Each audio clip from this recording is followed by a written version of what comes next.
Yes, people. We are back live. We are back live on the Sarcasm City TV YouTube for another Manchester United Liverpool show. Man United podcast meets the analysis at Anfield podcast. So please keep all your comments, all your questions, Manchester United or Liverpool related. A lot to discuss with these two clubs. Obviously, Manchester United in an entertaining game. That's the first time. Yes, definitely, without doubt, the first time I've been able to say that all, you know what I'm saying, all season long, where I've been like, I'm still processing this. Normally it's United playing, it's just what's the words I'm looking for? What's the words I'm looking for to this terrible? You know what I'm saying? Win, lose, or draw, the performance is terrible. That's what it is. You know what I'm saying? It's literally something repeat. I'm trying to, you know what I'm saying?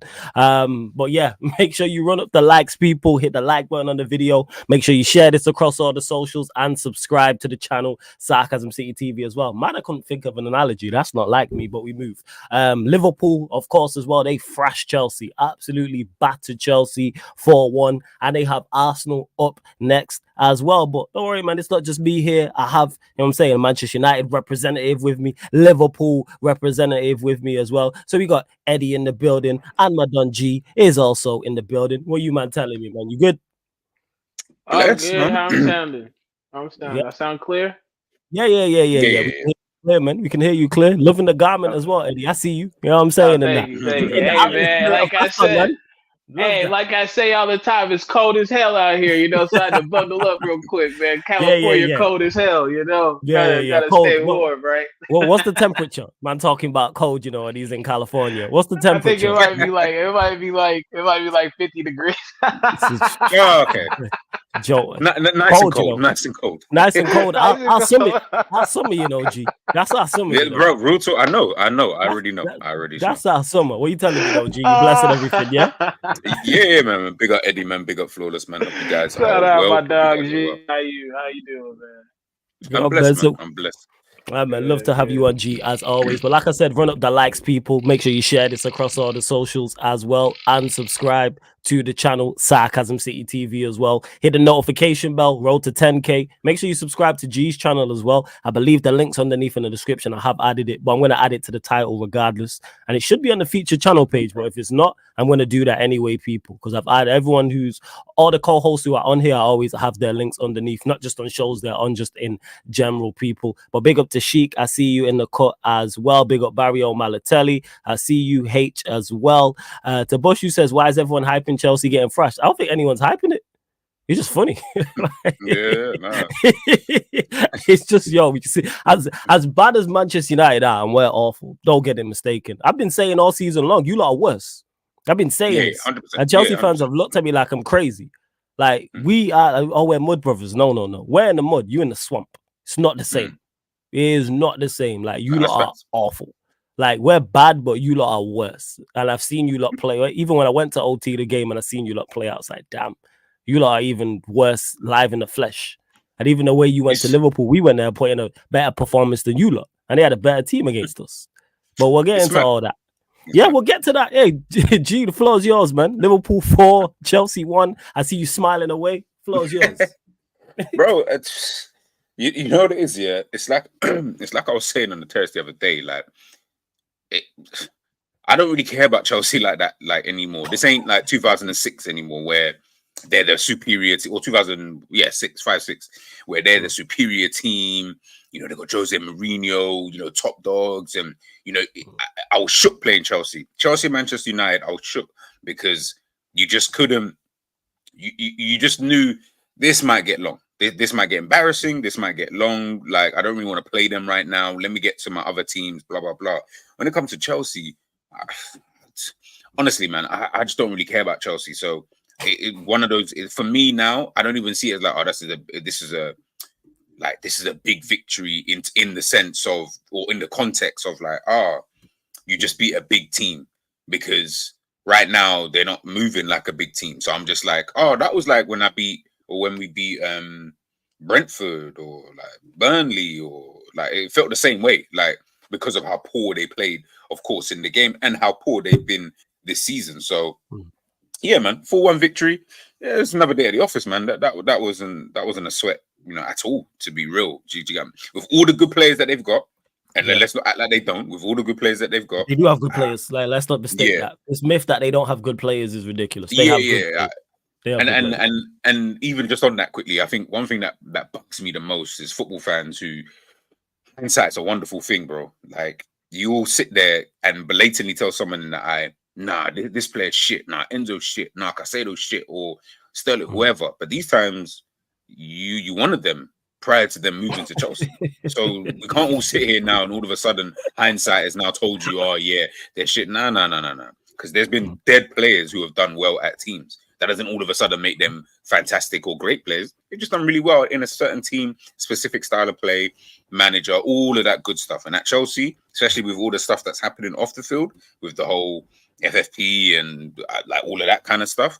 Yeah, right now, this ain't a team where I'm looking at thinking, yo, that was a big win. I'm just more thinking, all right, yeah, that was all right. Yeah, that was cool. Like, that was it. Like, honestly, I didn't feel any more gassed than I would have felt playing Brentford or Burnley or someone of that kind of ilk, man. So it is what it is. We're here. Fair enough. Like you said, basically said you don't care, but you don't care about you, man. And Taboshi says absolutely not. G, United are inherently bad, and I've been since 2013, where you played low block versus Liverpool. I legit said we're awful. We are a shocking outfit. Do not get it mistaken. I don't let the result against Wolves, but we better than you. Yes. Do I believe you have a better team? Yes. I've said this. I think you have a better team and a better squad. That's why I look at your manager. But are you worse than us? Look at the table. I'm saying, look what happens when we played you. How much more evidence do you need to see? Again, this is mid versus worse than mid, but hey, we move. But make sure you lot run up the likes, hit the subscribe button as well. Eddie, I'm not sure if you did watch it, but did you see it? The Chelsea Liverpool game. You on mute, fam? Let me unmute. 1 sec.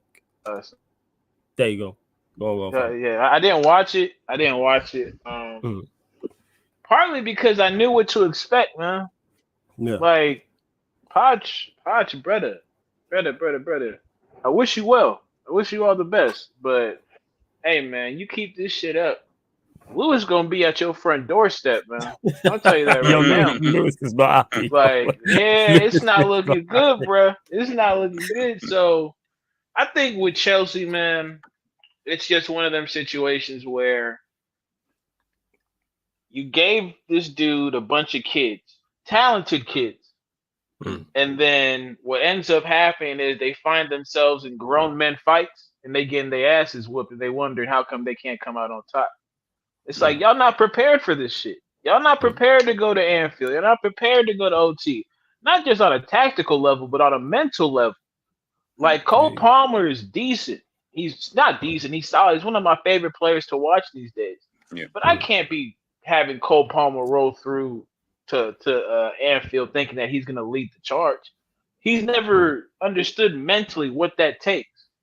Okay. It's like you talking, even with us, like, it was some scaredy cat shit, like scared, like Beyond Scared Straight. You seen that show, Beyond Scared Straight? Yeah. I've seen Beyond Scared. Yeah. That's what happened. That's what happened with us at Anfield, right? That 7-0 was us going to the county jail with all the inmates banging on the glass. We came back the next time. We was like, nah, we not even playing football. We did that. It's lay down. 10 in front of goal, just lay down flat. Don't do nothing. Don't say nothing. Don't touch nothing. That was us. They should have done the same thing from what I hear, but Pots like to play with that energy. Yo, they played a high line, family. They played a high line at Anfield. Yeah. Hey, let us tell you something about playing a high line at Anfield, bro. That's how you get 7 put on your head top. Yeah. And from what I heard, it could have been more than the 4 that they actually scored. Yeah, it was just immaturity. Ignorance on the part of Parts, because I think that's the issue that people are having with Pops. Like, he was brought in to kind of expedite the growing up process of these kids. And like, people got to understand, once that Klopp thing went public about him leaving, because now I'm hearing that the players knew before everybody else got to know. This ain't November. That's what I've heard. How true that is, I don't know. Well, yeah. So pretty much, like, they're going to be on 10, all them players, until the end of this calendar year. So if you don't come with the right tactical approach, it could be scary. it could be scary because that's what we said all this time about Liverpool. Like, they're the most clinical team in the league by far. Like, when we're talking about just attacking options from the midfield, Szoboszlai hasn't been scoring like he once was, but that's one of them, right? Then you got that front three that almost, even without Salah, is still able to put up 4 goals in the match. So that's what I'm saying. Like, their drop off from the subs isn't too steep to where it really affects them. And so they're always going to be a dangerous outfit. But yeah, it's just Liverpool being Liverpool at this point. You know, them and City that will battle it out, and that's just that game was just another reminder as to why. No, that's fair. That's fair. And actually, before we get G's thoughts on Liverpool and obviously their title race, their title charge, I should say, and obviously them on for 3 other trophies as well. Big up to Jason for the super chat. Big up to you, Jason, as always. It's one of my favorite panels this evening. Big up, Jason McNeil, and thank Appreciate you, Jason. Super chat. But yeah, G, like I said, you lot are flying. You know what I'm saying? You lot are flying. Confidence is high. Top of the league. Obviously, odds on definitely for the Carabao Cup, one of the favorites for the FA Cup, arguably the favorites for the Europa League. How are you looking at the Premier League though? Because that is the major one. Are you any more confident, or are you still looking at it and going, it's City, De Bruyne is back, Haaland's back, Pep's over there? You know what it is, yeah? It's like you can being confident. That's calm. Like, I'm not saying, and I'm not telling anybody not. In fact, do what you want to do. I don't actually care. But if you're confident, I can totally understand why. You feel me? Like that part makes sense. We're top by 5 points. You know, the team's performing well, etc. You know, all the good stuff. Everything you just said there. One thing I said though was that if you ask Liverpool fans, and any Liverpool fans in the chat, do you think Liverpool are performing like well at the moment? You probably say yeah, right? You probably say yeah. No, Liverpool performing like close to their maximum that they possibly can this season. Manchester City, if they win their game in hand, are 2 points behind, then I think we'd all sit here and say they ain't even been all of that this season. That worries me because if you're not even, we've had to literally be at our best. Like we're literally having to be at our best. And we could, and obviously it's not guaranteed that they win the game in hand, but let's just say hypothetically they do. I don't know who it's against. If they win that game in hand, if they win that game in hand, right? When they win that game in hand, should I say, they then go 2 points behind. So you're telling me a team who's not even been all of that, and we know they're a great team anyway, great manager, blah, blah, blah, all of that stuff, but they haven't even clicked into a gear where you're like, yo, they are performing crazy right about now. They're just coming off this is their last game against Burnley. That was their 8th win in a row in all competitions. Yeah, that's crazy. Like crazy. And we're still talking about them as if like, oh yeah, you know what? They've not really clicked into gear. Clicked into gear?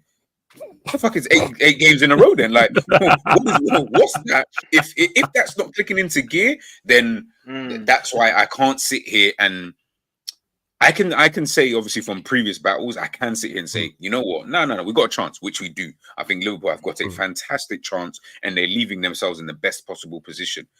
But I think you'd just be too dumb to sit here and say the best team in the league is not going to come out somewhere along the line, and you're not going to fumble somewhere along the line, and they're just not going to overtake you like they normally do.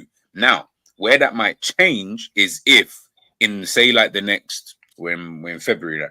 So let's say in this next month, if Man City lose a game or drop points in any game and Liverpool just keep winning, then it might change. It might change. They've got Champions League coming back. You know, they might want to focus potentially more on that, try and win that back to back.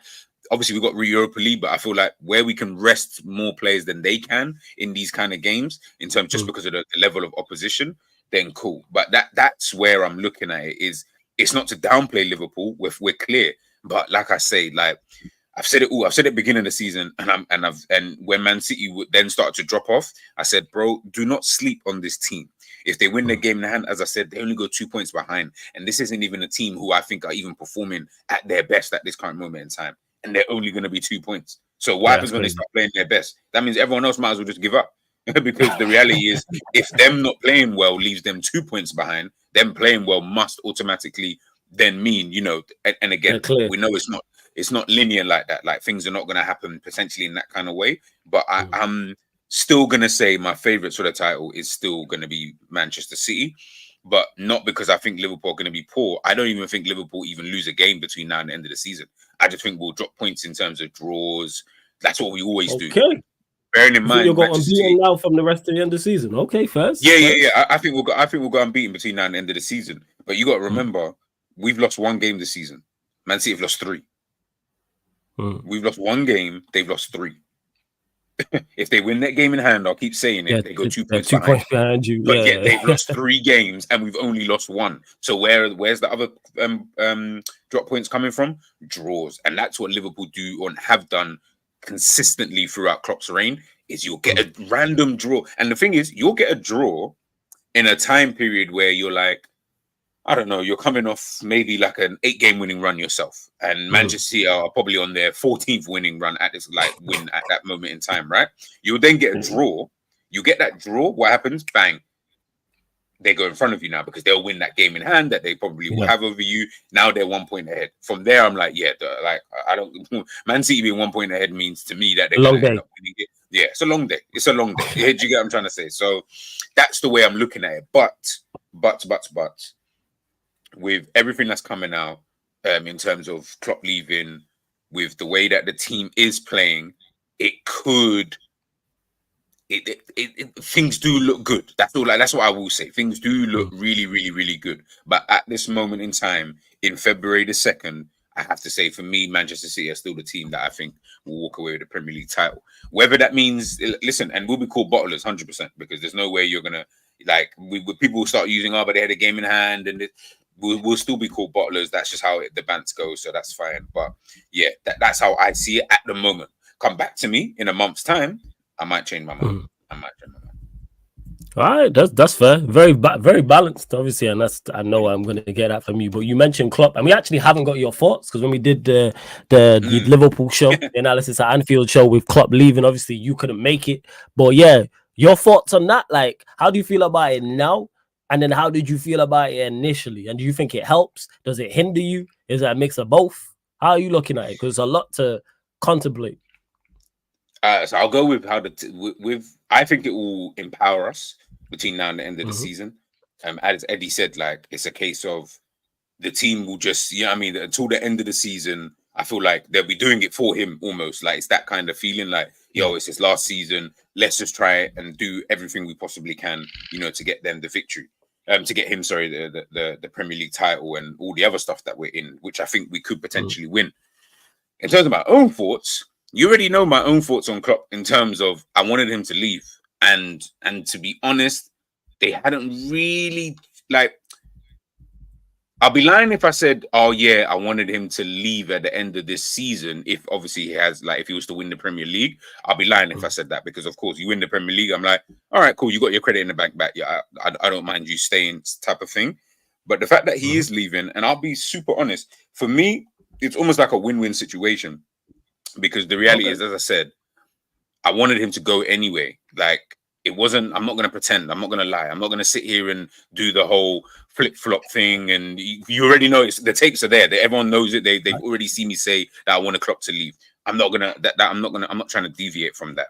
So the fact that he's then come out and said he wants to leave, or he is leaving, I'm like, all right, cool. That means I get what I wanted, which is I wanted a different manager who could play a different style of football, which I think will be a lot better for the team overall moving forward. With that then helps us this season, because I think it will then spur the guys on to be able to potentially go and win whatever it is they go and win, between now and the end of the season. But of course, that's not to then say, and I just need people to understand and get this, that's not to then turn around and say that I think Klopp's a poor manager, he's shit. No.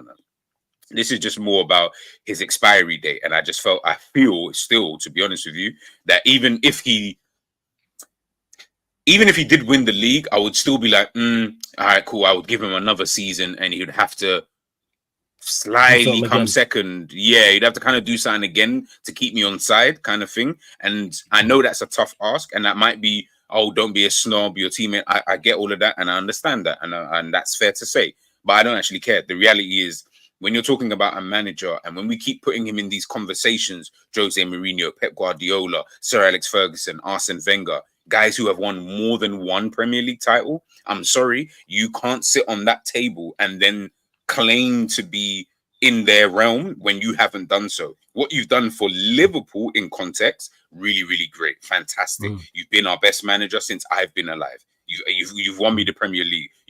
I've seen the Champions League, but you won me another Champions League. You've won all these other trophies. That is great. But when we're now talking about the Prem greats, you can't. Them man are not letting you sit on that table, bro. I need to see at least 3 Premier League trophies from you minimum for you to be able to sit on that same table as those great managers, Jose Mourinho's, as all of the managers I just named. It's difficult to then put him in that. But again, Liverpool fans, again, it's that emotional attachment with Jurgen Klopp. It's, oh no, but he has to sit there. Look what he did. And I said this on a show yesterday. I said, what was a bigger achievement? Leicester City winning the Premier League or Liverpool winning the Premier League? You'd probably say Leicester City, right? Yeah, I would say Leicester City. Yeah, I'd say Leicester City. Yeah. And why would we say Leicester City, bro? Like, why would we think to say Leicester City before we even say Liverpool? Because you know how tough it was for what they did, and just how that's once in a lifetime. We probably won't see that again in our lifetime. Exactly. Probably won't see that again. By the time that Liverpool won the Premier League, you got to understand we literally had a fantastic team. Like, the team was building into this like magnificent team. Van Dijk, Trent, Robertson, Wijnaldum, Salah, Mane, Firmino. We had this dope team. Bro, you got to realize Leicester had man from Le Havre. I asked someone in the chat yesterday, name me 3 players who played for Le Havre. I don't care what era. Just name me 3 players who played for Le Havre. No one can answer that question. Yeah, no one can answer that question. You're a true man of football if you could answer that question. Yeah. You're a true man of football. Do you get what I'm trying to say? Like, you can't answer that question. Why? Because man don't know who Le Havre are. I don't even know what they were doing at the year that they signed Mahrez and all of these. You don't know because these were just nothing players. Not to say they weren't good players. Of course they were because they won the Premier League. But they weren't players that you were like, yeah, I need that guy in my team. I need that guy. What happened after they all won the Premier League? That's when everyone said, I need Kante. I need Mahrez. I need Danny Drinkwater. I need all of these players because I've seen what they've done. And in that time, look what they won. So that's why I was always like, with Klopp, it come like, I said this, it's like when you're with your ex-girlfriend, yeah?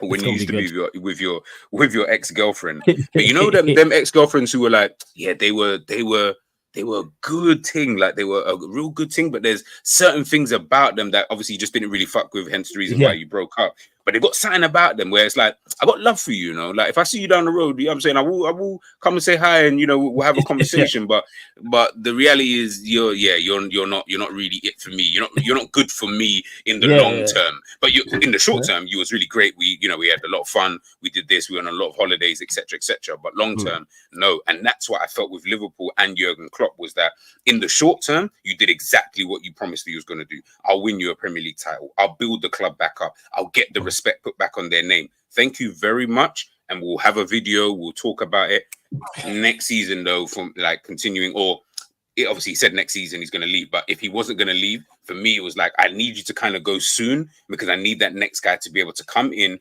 and still have the foundations of what you have. Van Dijk, Alisson, Salah, all of these guys who are still old, which you didn't have when you first came.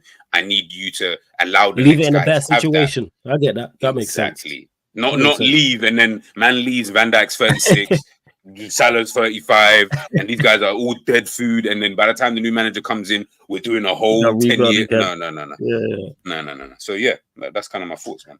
No, that's fair. Eddie, quickly, what's your thoughts on it? Like when you initially heard it, now you've had time to process it as well with Klopp leaving. I know you mentioned you can see them being galvanized by it, but is there any further thoughts on it?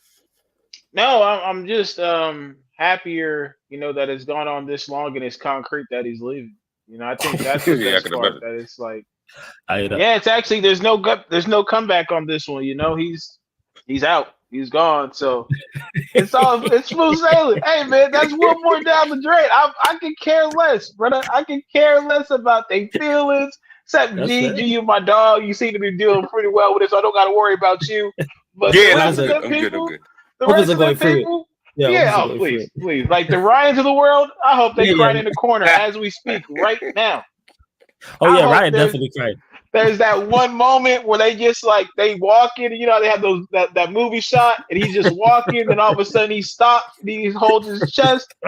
That's what I hope is happening to a lot of them dudes, man. Yeah. I'm telling you, man. But you know, the only thing is like they're gonna be on smoke. So good luck to everybody who. At least I think we got to play him at OT. Do we got to play Yeah, him we at do have OT? to play him at OT. Yes, we do. We do have to I play him at forgot about OT. that one. Yeah, I forgot we do have about to that play him one. at OT. Yeah, we'll see. We'll see. We'll see. It's gonna be an interesting game. It's definitely gonna be an interesting Hell game. yeah. Yeah, big up to everyone in the chat as well. Switching lanes from Liverpool. Obviously, you lot get your questions in as well. Please just keep them Manchester United or Liverpool related. Big up to the young G Nero as well. Says large up the man them every time. Big up to Nero knows ball, man. Every time. Make sure you subscribe What to his up, channel. boy? Been a member of the channel for 7 months, so salute to you, Nero. Links in the pinned comment as well, people. So shout out to Nero. And Eddie, yeah, speaking, obviously switching lanes to Manchester United. For once, actually, plenty to discuss. I was gonna say normally game time, normally everything we talk about Manchester United is off the field. How bad we are, who needs to be sold, who's performing poorly, why Ten Hag is being backed. Ownership news, I should say, COO news, CEO, director of football, etc. But Manchester Wolves 3, Manchester United 4. Banging stoppage time goal from Kobbie Mainoo. Someone said in the chat, you can tell. Someone said to me, "Oh, Flawless, you enjoyed that goal." Yes, but I haven't seen a midfielder. I haven't seen a goal like that in yonks. I can't remember the last goal I've seen, like in regards to individual brilliance like that. And it's the importance of it as well, because it was a winning goal. I can't remember the last goal that was like that, where we scored late like that, especially considering we was up 2-0, up 3-1, was comfortable. So yeah, your thoughts on the game. Obviously, Mainoo's getting his plaudits, and rightfully so, because you said it on the watch along, Eddie. Even before the goal, you could argue he was man of the match, and the goal just really solidified that. So yeah, thoughts on everything. Yeah. I just thought that was his coming out party on a bigger scale. We've been watching him the whole season just do his thing, and the problem he has is he's not a highlight player, or he's not seen as a highlight player. Everything he does is simple, effective, and necessary. Like a Kevin Durant. Yeah, something exactly. You know, like it's not flashy, but you look up and he got 30. You know, it's the same thing. That's a great shout. And so for me, it also dispels a lot of excuses that I've been hearing, but I'm not gonna get on the hate train just yet. We're just gonna stick on this idea of positivity as regards to Manchester United. It was just a great showing, man. Like in the midfield, he was the guy keeping us organized, keeping us at bay. His turning on the ball, the passes he picks out, just the decisions he makes. It's refreshing. It's refreshing, bro. Like you said, like I can't remember the last time I saw that much skill wrapped into a play. Like usually, you know, with our individual brilliant type goals, it's somebody striking it cleanly from outside the box, or the long pass being played, and they on the volley they put it in the corner. This brother took the ball through the 3 or 4 defenders by himself and slotted and bent it around the keeper so tidy. It was just so clean, bro, the entire play. And even his celebration was clean. Even the way the bro slid, he's just like, yo, yeah, I do this, you know? He said, I'm him, basically. He said, I'm him. Facts, bro. And I'm just looking at it, I'm just like, thank you. Like, we can point to one thing that we found this season and be proud of.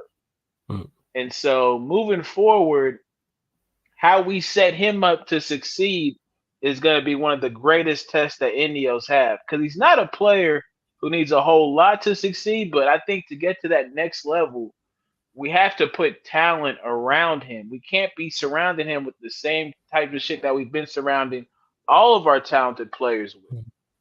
Like, now we can get into negativity. Now I'm here for the negativity. Oh Now yeah, that I got that I out the way. know you said you wanted to get to that train, but that train was never Yeah. going. You was never going to It be late was for that train I because was you driving nah, it. You know hell what no. I'm saying? Because you Thank you, driving it. That's why thank you. you the driver.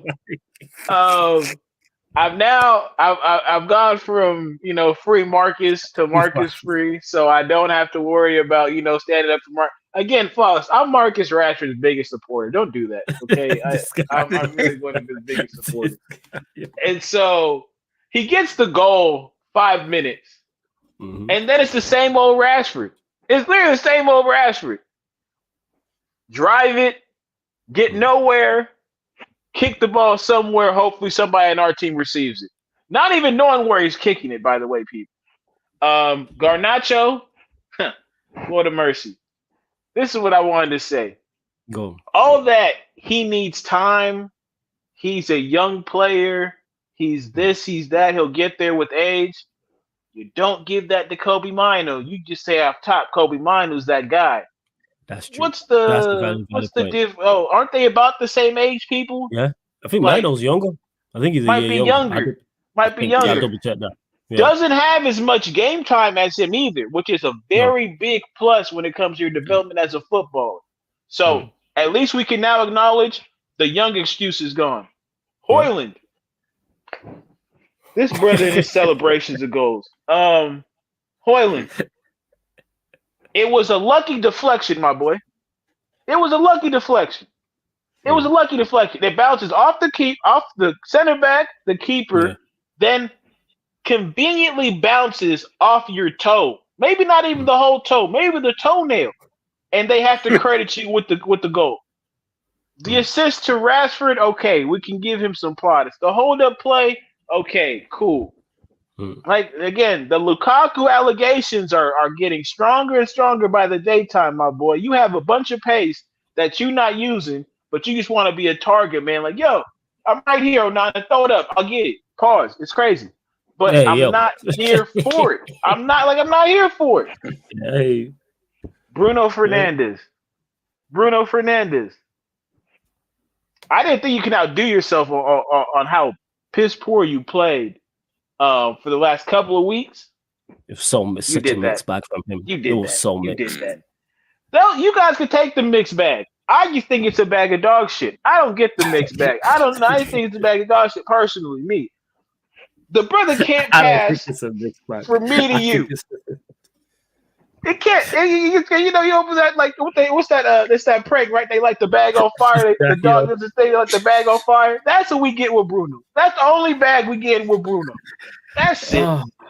Has he been that bad this season? Like in general? Yes, G. No, I'm just asking. Okay. There was a time that the reason why I did that, it was literally on the watch along. There was a time on 5 different occasions consecutively where he gave the ball away, and it's not even like he gave the ball away trying to play an intricate pass. I'll forgive a number 10 picking up the ball on the edge of the box and trying to play a pinpoint pass and the defender cutting it out, because that's tough. But we're talking center circle, defensive third. You know what I'm saying, on either wing, like just basics. You know what I'm saying? Just passing the ball 5 yards, 10 yards, etc. And it's like I think at that point we was leading, and it's like game management. I say that all the time about Bruno. That's my big. Like people always, I don't criticize him. It's not so much about giving the ball away like in the final third. It's more everywhere else. His overall game. He plays the same way regardless. And to me, as a professional footballer, you should not be doing that. Like if you black the scoreline and you watch Bruno, you won't know if Manchester United are winning 3-0, losing 3-0, drawing 0-0. Is it the first minute? Is it the last minute? Because he plays the same way. He plays the exact same way. Zero. You know what I'm saying? We could be 3-2 up like that game, for example. Last minute of the game, he'll try the Hollywood ball rather than keep 110%. He'll try the Hollywood ball. So, okay, cool. So if we're looking at Bruno Fernandes, because I know I see it. I see the discourse with him. Some fans really, really like him. Obviously, the GA merchants, they love it. Fair enough. I can't really speak to it. The other guys are like, I don't care about the GA. This guy, performance-wise, is not really putting it in. You've just obviously spoken there about his game management is poor. He's your captain. Obviously got made captain this season. So what are we looking at future-wise with someone like him then? I.e., are you trying to look at it thinking, okay, in the summer we need to find a replacement or someone who can come in for him. Okay, I was gonna get into the Eddie Bag and say, you said the future. With him, there is no future. You know what I'm saying? If he's the answer. Because like you mentioned there, the GNA thing, all of a sudden numbers don't matter no more. You're a fullback, you know what I'm saying, who we all jokingly calling Tom Little. Shout out to Tom Little. Has as many assists as him. Now all of a sudden he don't get GNA. GNA don't matter no more. Now the numbers guys, now the numbers are not numbering. The numbers guys don't want to talk numbers no more. I don't see none of that. Or he's got X amount of assists, or he's get X amount of goals. Because our striker, I think, even Højlund, maybe that goal, no, because it took a deflection, still hasn't got an assist from a Manchester United player for a goal. So every time he scored, it's been a rebound, or it's been a deflection, or something. So he's not actually been assisted by a Manchester United player yet. What? So hold on, what? That's all. Exactly. Okay, yes. So I thought we need to rewind back to this conversation. So you guys are both telling me that Højlund has never received an assist. Nope. Absolutely. From a Manchester United, not just Bruno, a Manchester United player. Because I don't think yesterday he'll get credited because it came off the defender and the goalkeeper. So probably not. But people will tell me we have an elite chance creator. So we have an elite 10, according to some, world-class 10. But our 9, who is limited, is starting. You know what I'm saying? And think about Flawless that game, right? Yeah. They talk about how Højlund doesn't get any service. That's a very big conversation. Højlund doesn't get any service. Yeah. That's why he can't score goals. Flawless just gave you a big reason why. Because he has Bruno Fernandes passing to him. There were, I don't know how many times the simple pass can be played to Højlund to have a shot on goal that Bruno puts too much power on it, and Højlund can't get to it.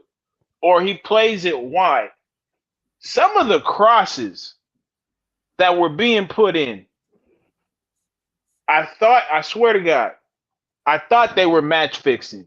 I thought they say, you know what? I put down my 3-1 bet. Let me just cross it out, make it look like it's a mistake, but really, I'm not trying to mess up my parlay. That's what I thought was going on. Now, the defending, okay. Delo, defensively, we understand the limitations. He did okay. Shaw, defensively, we understand the limitations. He's coming back from injury, so I think his legs are still good for about another week or so.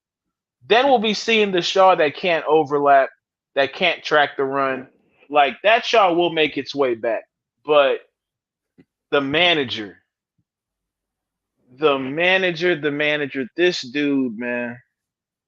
He seems to be the biggest problem. The biggest. Yeah. The biggest. Yeah, he almost messed up the game for us. The players also too, but his subs. You bring on 2 defenders and concede 3 goals. You're supposed to set up defensively or try to set up defensively, and you concede 2 goals. I want to say 2 because that's when the subs came on. That's when the next 2 goals happened. Because he made multiple subs. Because obviously McTominay came on, Forson came on, and not Evans only and McTominay.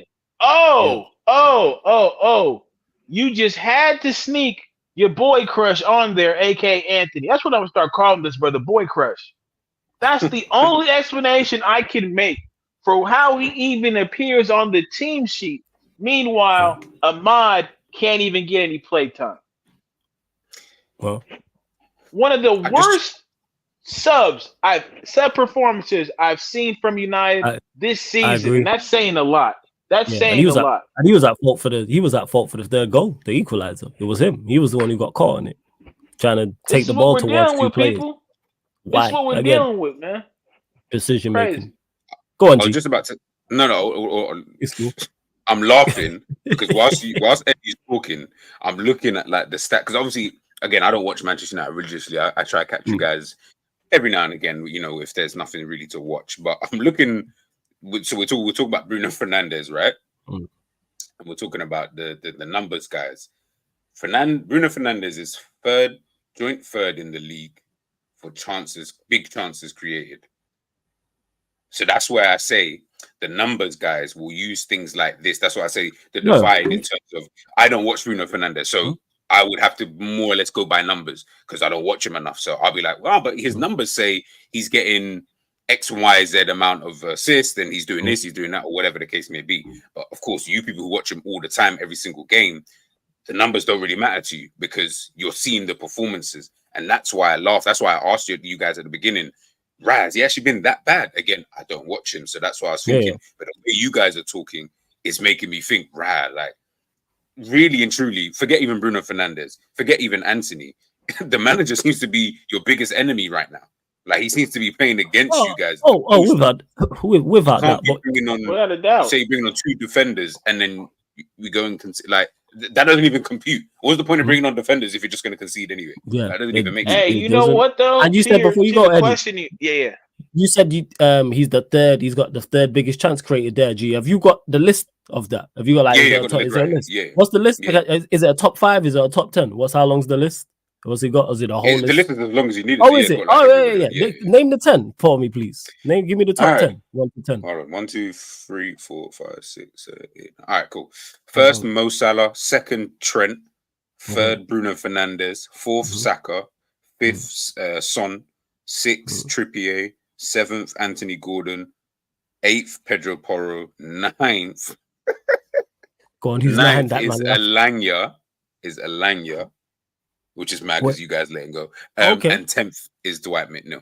See, people, so I just wanted to clarify because the reason why I asked G to name that list is because that's not an indication of creative players. Because if us 4 here, big up to Ryan in the cut, said, let's name the top 10 most creative players in the Premier League. Take Trent and Salah out of it. None of those players are making the list. Yeah. None of those players are. But so this is why I say when people talk about big chances created, Anthony Gordon's on there. If we was linked with Anthony Gordon, our fan base would kick off. Son, you don't look as a creative player. No one's ever said Son's a good player. Don't get him mistaken, but we don't look at him as that. Say Alango, who we sold. Like, what are we talking about? Oh, you actually sold him? I thought you loaned it. Okay. Yeah, we sold him. Yeah, we sold him. You sold. Yeah, I'm just using that as an example. Trippier, Alango, Son, etc., etc. Like, what are we talking? So this is where this big chance created nonsense. That's all it is. Trent, Salah, hear it fully. Take those 2 out. Look at that list. Who was 4th and 5th again? Sorry, G. Man, it's a crazy 4th list. And dog. 5th was 4th was Saka, 5th was Son. Okay. And Saka, then Trippier player and Trippier, like, we wouldn't class them as creative players. Like, no. Okay, name one player who you would just class as a creative player. Just name that, and I'll see where they are on the list. I just want to see. Madison, Bernardo Silva.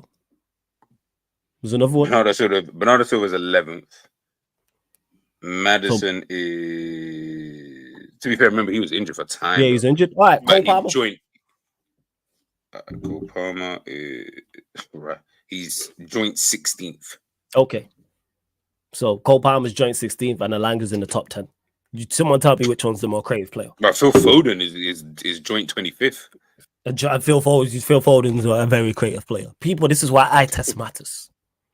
This is why I test. The reason why joint 25th as well. Yeah, the reason why I didn't say KDB because he's been injured. But the point I'm making is look at this list. Look at this list. Paqueta is where's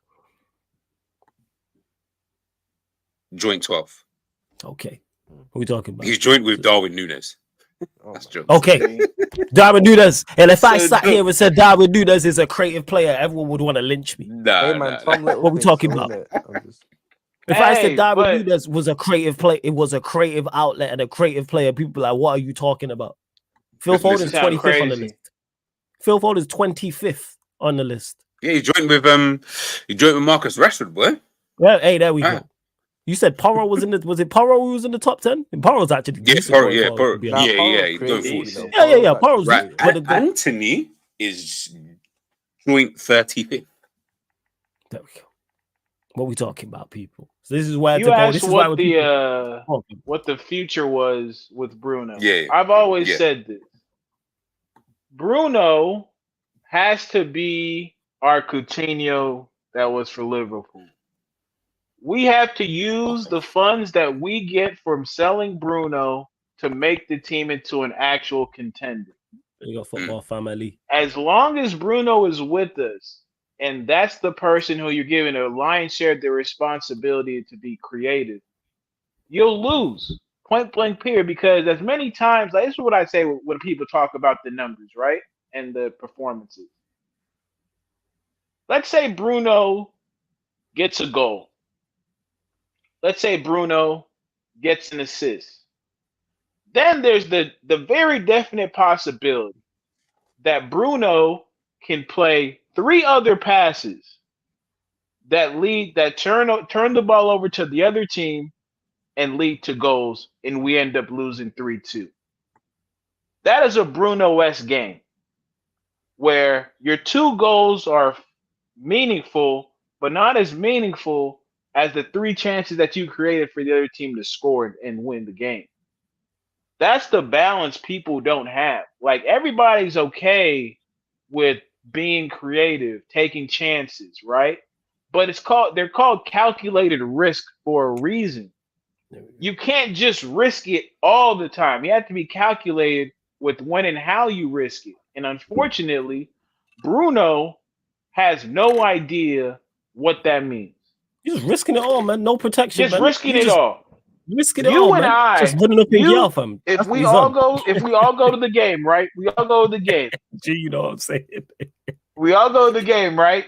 Us 4 have as great a chance as receiving a pass from Bruno as do his teammates. I'm convinced. Catching the football in the crowd. At least the hoofball is going. Hands up, people.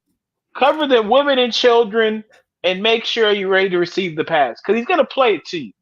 So even with the win, it was it's a win you can't even be excited by, because at the end of the day, I think with about 80, 85 minutes left in the game, you gave up a 3-1 lead, and you needed a teenager to bail you out with an individual moment of brilliance that we had not seen from him since before this point. Mm-hmm. So people can get super excited about what they've seen. I was just more like, it's more of the same. It was crazy part is, though.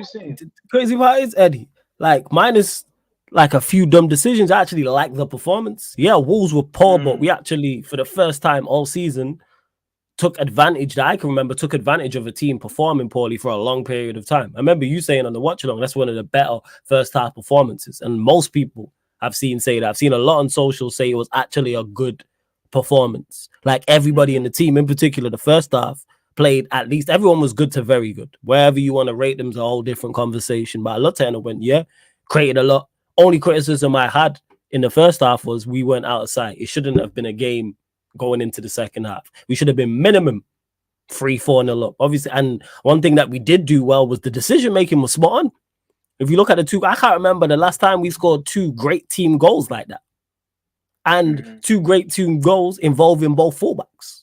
Like, that's what it was. Like, it was smart. Garnacho into Dalot played it into Bruno. Lovely dummy by Bruno. Højlund lays it off, perfect way to pass, and Rashford with a great finish. And then even the second goal, it's gone from right to left.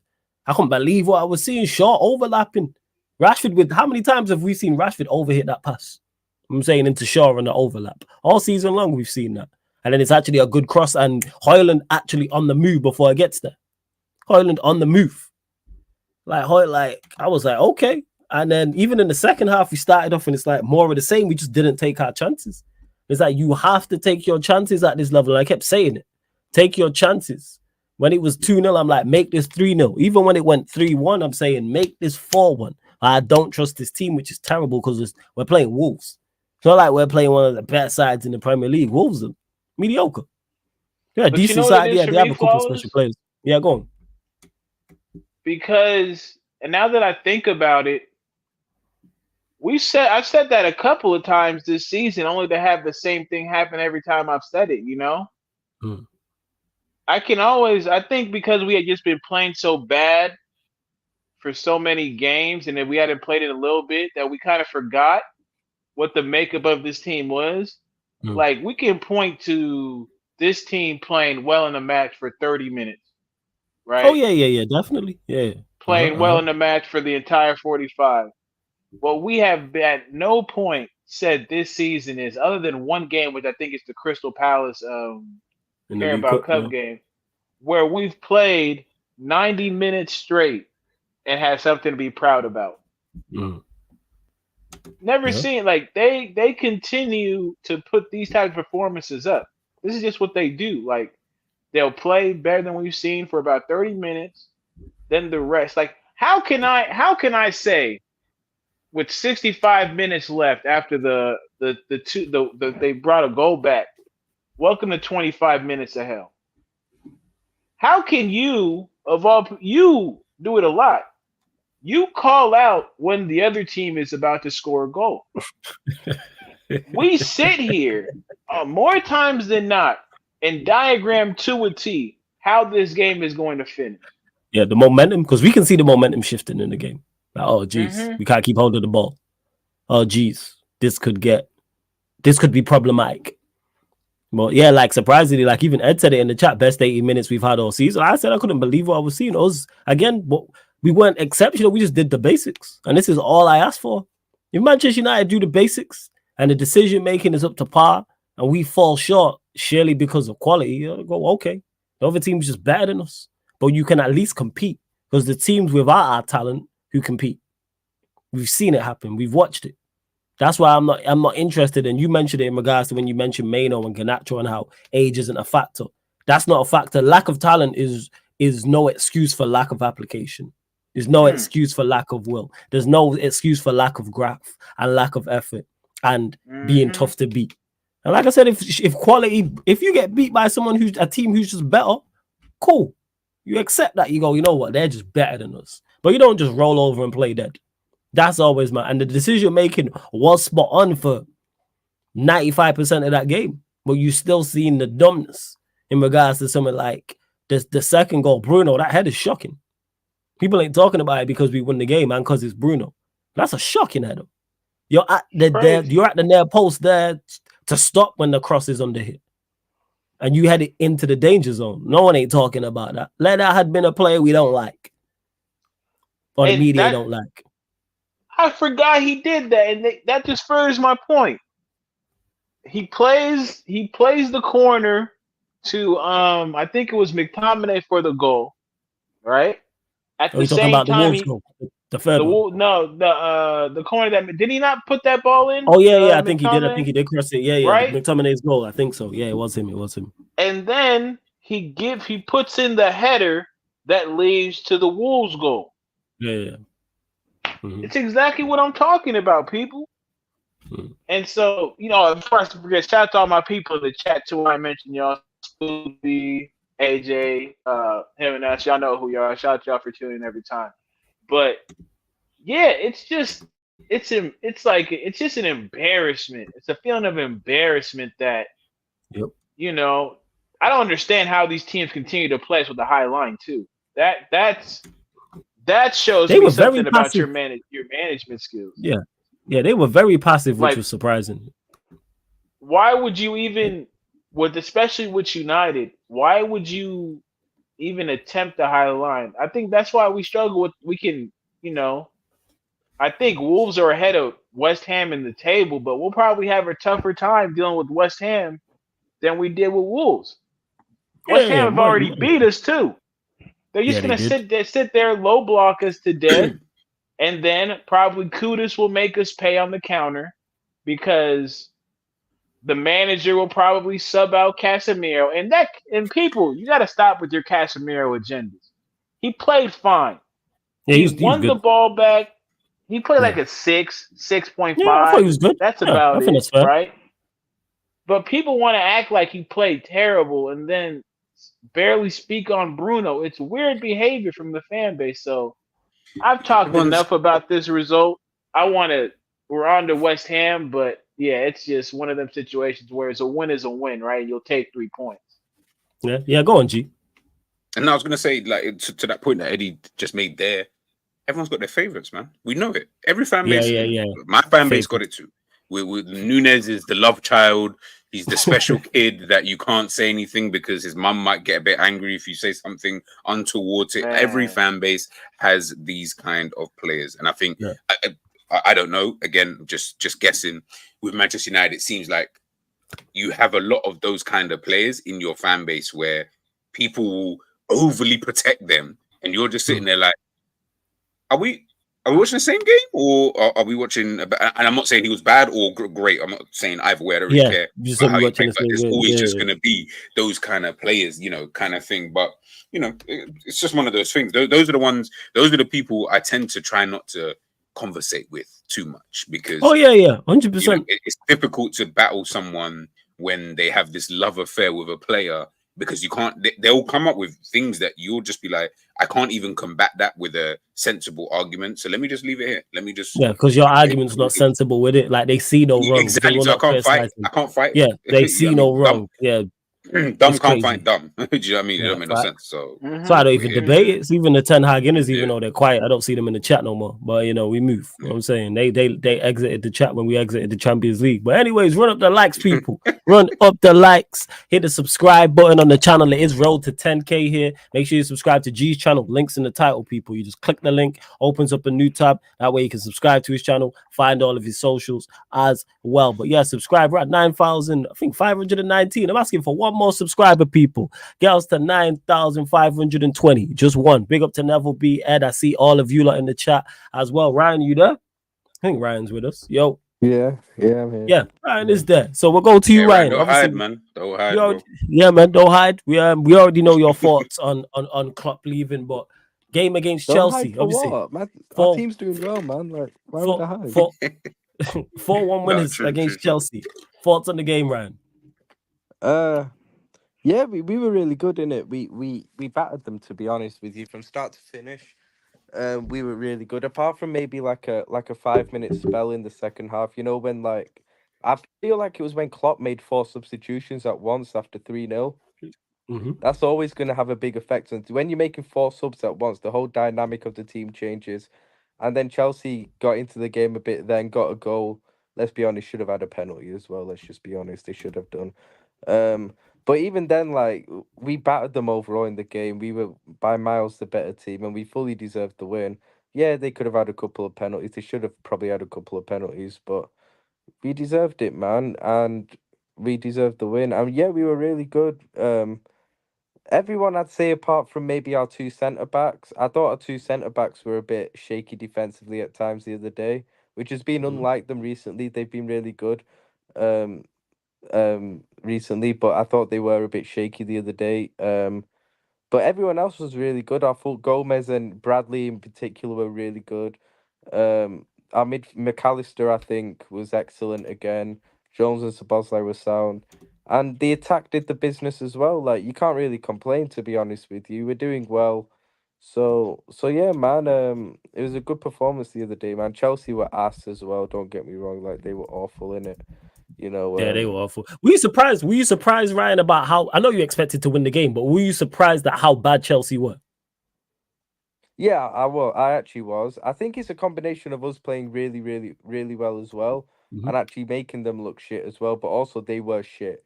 Like, they were really bad as well. Like, I don't think I've ever seen a Chelsea team come to Anfield before and been that bad defensively. Like, that bad defensively. Do you get what I mean? Because they've actually, in my kind of, since I've been watching football, they've had quite a sound record at Anfield in terms of we don't really beat them that many times there, to be honest. They've probably been our bogey team over the last, like, maybe decade in terms of them coming to Anfield and us not being able to beat them over the last, like, maybe 10 years.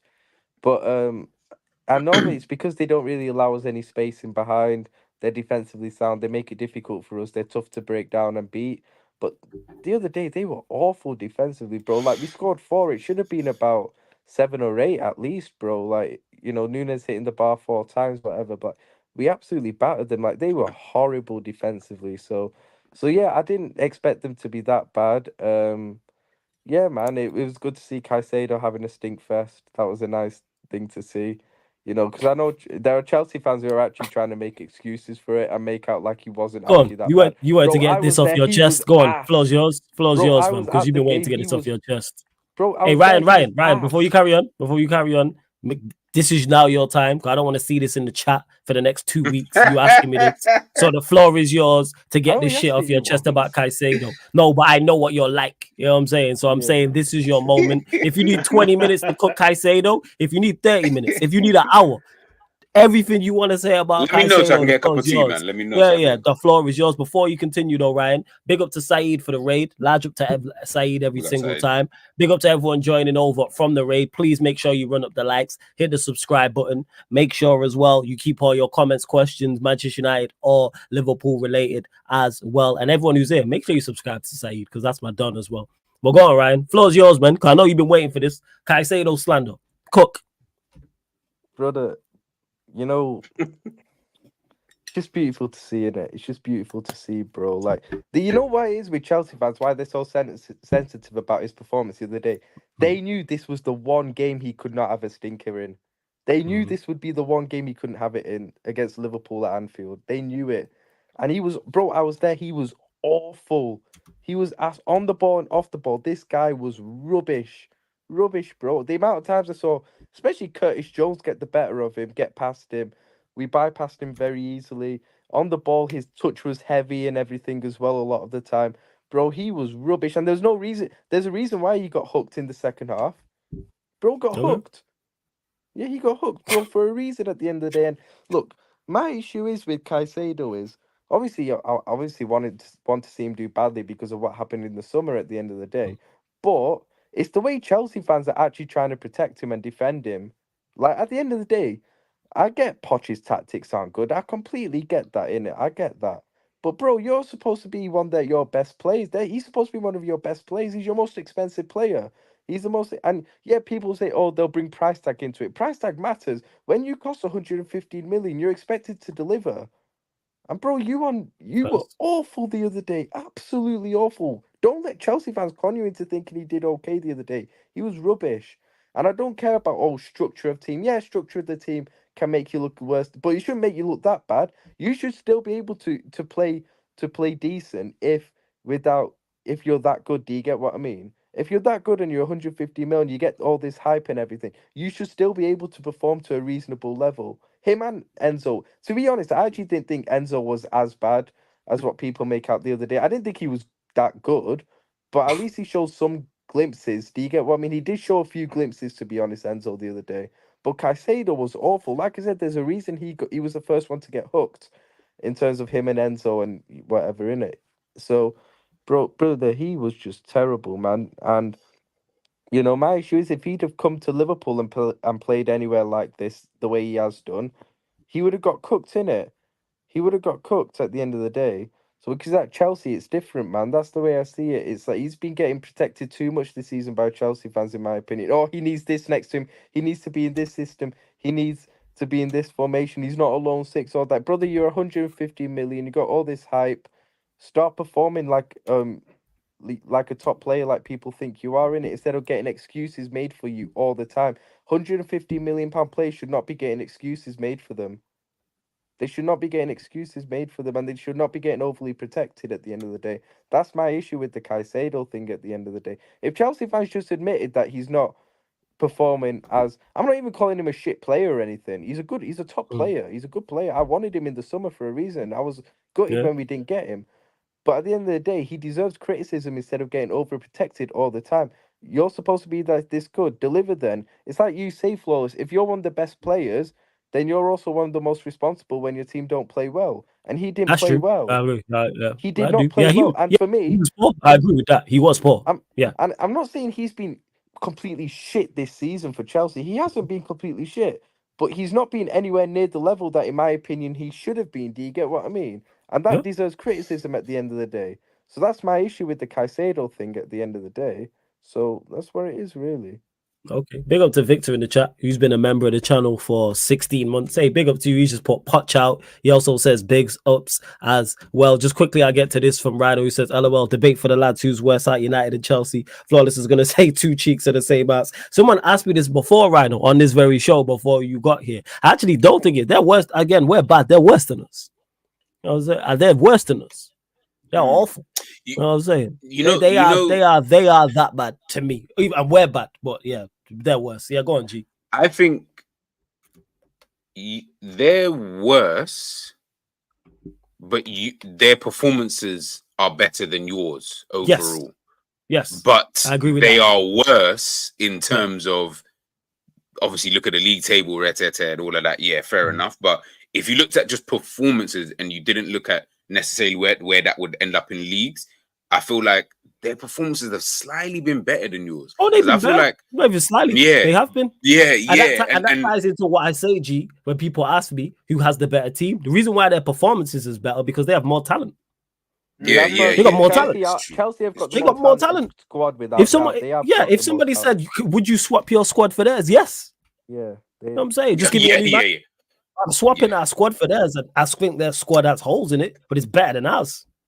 So let me ask you lot here right now, yeah. And again, you might not have thought of this. I don't know. If you could pick one manager tomorrow that you could have realistically, who would it be? You might not have thought of this, so apologies if that hasn't really popped up. But if you could, as a Manchester United fan, if they said, nah, we're sacking Ten Hag, it's 11:51 p.m. in the UK right now, and they said, yeah, we're sacking Ten Hag. Fans, give us a vote tomorrow. Who do you want will go with the highest vote? Who are you picking? Are we saying realistic or unrealistic? Nah, realistic. Yeah, no, realistic. All right, just make it. I'm just asking. Yeah, realistic. Will be the one that everyone's. Realistically, I'm going. Realistically, I'm going Flick. I want him as interim. I don't want him as permanent manager, but him as an interim. He's managed at the highest level. He's won at the highest level. He commands respect, and I think he's the perfect stopgap until you then get the structure upstairs sorted with a director of football, technical director, and then they go and pick the manager. Because the manager, I've said this, I want somebody new. I don't want any manager who's managing here right now or previously managed here. Go get me new. The only person that's the exception to that rule is Ancelotti. That's it. So I don't want anybody, no manager who's managing currently in the Premier League or managed previously. So I want Omar Barado, everyone upstairs. This is now on you. Go pick a a manager that fits with what you lot are trying to do. That's where I'm at. But personally, I'd take right now, Flick. Right now. What are you saying, Eddie? Yeah, I'm the same way. I just think that when it comes to what Manchester United need, it's structure, discipline, and accountability. Like, we're winning on the football pitch because we're talented enough at certain positions to win games. Not because the team overall is playing what you would consider winning football, right? And so we don't even know how to win as a team. And I think Flick can at least install the principles into some of the younger talent that we have that will allow them to view the game in a different way. And he's been under that type of pressure. Like, being a manager at Bayern is like damn near leading a small country, you know? Because the stress, I'm telling you, bro, they coming to get you. They coming to get you. Even when you think you're safe, you're not really that safe. And so that's my thing with Flick. And I think I think that's in a more realistic, right, kind of approach. But when I think about the manager who I'd want, I don't think that's just unrealistic, but it'd definitely be Simeone. Just someone else said the same thing. Simeone's if Simeone walked through the door, I'm not having no issue with that. Sorry to cut you off. He would fit your club like down to a T, bro. He would actually. Because you know we need. The All Blacks. We need to have all black. Oh yeah, every time we need to have like the devil. Yeah. We need to have like a level of irreverence for people like Pep, for people like not Klopp because he's leaving, but strictly put for somebody like Pep who, when he was at Madrid, you could not tell Simeone that he wasn't a better manager than Pep, right? He'll probably tell you, "Oh, I wish I had a Messi." Like I can see that in his temperament, right? And that's the type of things that, and you thought that's what Ten Hag sold us the dream. Because when you say eras are coming to an end, I expect you to operate as though you're going to make that a reality, not for the guy to fucking retire. And that's why his era came to an end. It had nothing to do with you. If he could coach, if Klopp could coach against Ten Hag for 3 straight years, brother, the GOAT conversation would be crazy. Just because a different pressure he managing get against points Pep off of him. Yeah, Like if Ten Hag had to manage each and every game against Pop in a season, he's winning 35 out of 38 times, in my humble opinion. Because that's how big This the is getting gap those in free management is. Hey, Yeah, no, that's it. that's free draws, man. You might say victories. 3 draws, draws. might be two wins, 2 draws and a win. We might luck up. Just law of averages, man. That's just law of averages. Yeah, that's just Bruno, it. it's like a Bruno assist. You know what I'm saying? Law of averages. If I play this ball forward enough, I'm getting an assist somewhere. Like FIFA. You know what I'm saying? You play the ball forward enough, you'll get an assist. You know what I'm saying? It's law of averages. So that's who we're looking at. Like that's who I'm looking at. And shout out to Jason, because I think actually West Ham are clear of Wolves by 7 points. So yeah, I got that one. Big wrong. up to Jason. Yeah. And Ryan, back to the Caicedo thing. Victor said, "Well, I thought I started. I didn't." He said, "Who's protecting him?" Wait, 1 second. Yeah, he says out of all the players, I've seen our fan base protect Caicedo. Ain't a player that's top of the list. Who have you seen protect him? Oh, I've seen Chelsea fans protect him. All right, let me ask you before you respond. Do you think he's more protected by Chelsea fans than Conor Gallagher is? No, I don't think he. All right, cool. Now go on then, Ryan. I'll let you respond. I just wanted to know to see where you rate him on that. So do you think he gets too much protection from Chelsea? Well, you obviously think he gets too much protection. I think Caicedo gets too much protection. I'm not even saying he gets the most protection of any Chelsea player, but I think he gets too much. For me, I think a few Chelsea players get too much protection, to be honest, because whilst Poch should be sacked, we all know Poch should be sacked. Like, he's a bum, innit? Like, well, he's not. He's a bum now, innit? He's not good enough for Chelsea at the end of the day. He's been awful, and he should be sacked. But I think the fact that Poch is getting this much heat is letting a lot of those Chelsea players off the hook as well. Do you get what I mean? I feel like a lot of Chelsea players are getting away with it because a lot of the focus is going on and the blame is going on to the manager, whereas I think it's the pair. I think both the manager and the players deserve blame for Chelsea being where they are this season. At the end, Chelsea being in 9th this season is disgraceful. Let's be honest. After they finished 12th last season with a lot of these same players. Yeah, they're 10th. Is it 10th? Oh my days! Yeah, they're 10th. Yeah, they're 10th. See, Chelsea fans ain't got an agenda, innit? I actually overestimated you guys. They're 10th. Like, if Wolves would have beat us, Ryan, they would have went. They would. Hey, Ryan. If Wolves would have beat us, Chelsea would have dropped to 11th. Fucking hell. Wolves, because they would have went above us and them. Which Wolves player can I have an agenda on for the next week? Right, I'll rewatch the highlights in it. Yeah, like I just feel like a lot of Chelsea players get too much protection purely based on the fact the manager's getting the most blame at the end of the day. And like I said, I'm not. Poch deserves to be sacked. He should be getting a lot of heat. But also the players should be as well. The players are not performing anywhere near the standard, and I can name you quite a few as well. You know, Caicedo, Enzo, Thiago Silva. I think has been below his. Well, I know he's getting older, so maybe I can have a bit of leniency towards him, but still, he's not been anywhere near good enough for how good he has been in the past. Look at you, one of your most experienced players in Chilwell as well. Awful. He was awful. That was one of the worst. He was dreadful against you. Trash. He was dreadful against you. Trash. He was really dreadful. And even like Sterling as well. Like Sterling for me he's had some good games this season, but again, for how good Sterling is and the reputation he has and how good he's been in the past, he's not been anywhere near good enough in my opinion as well. Mind you, I do see Sterling actually getting criticism, to be honest with you, but then that's maybe, But I do think there are Chelsea players who are getting overprotected, to be honest, purely because the manager is getting all the blame. So yeah, that's what it is, to be honest with you. Like I say, Enzo, like I said, I didn't think he was awful the other day. I just don't think he was good enough again. And that's what it is. When you cost that amount of money, you have to perform at least at a certain level. Do you get what I mean? Like you can't just be having these excuses of tactic, system, all of structure, all of this stuff. At the end of the day, the players have still got to perform to a certain standard. And for me, a lot of those Chelsea players aren't at the end of the day for their talent levels as well for some of them. So that's what it is, to be honest. No, first. Hey, you lot continue to run up the likes. You know what I'm saying? There's still over 150 people in here. Make sure you subscribe to G's channel. The link is in the title. Click the link in the title and it opens up a new tab.